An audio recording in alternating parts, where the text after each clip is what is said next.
Ito ang panag-apoy sa sagada.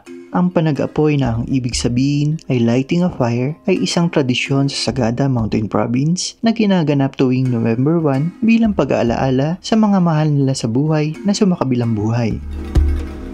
Maliban sa kandila, sila ay nagsisiga ng mga kahoy mula sa pine trees na tinatawag na saung na mayaman sa resin o isang organic na substance na madaling mag-apoy.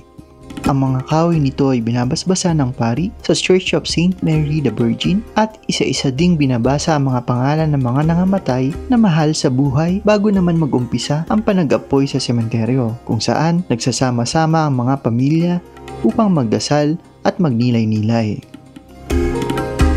Ang panag-apoy ay isang pribado at sagradong tradisyon ng mga kankanay ng Sagada. Ang kankanay ng Besaw at ibang miyembro ng Aplay tribe naman ay may pagkawig na seremonya. Tinatawag naman ito sa kanila bilang panagdedanet.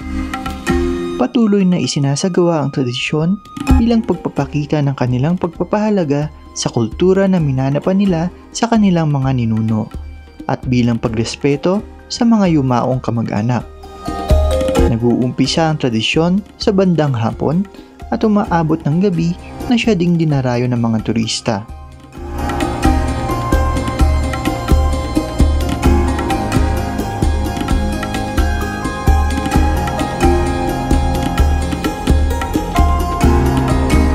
Bilang isang sagradong tradisyon, ang lahat ay pinapahalalahanan na irespeto ang naturang seremonya at maging sensitibo sa lahat ng oras.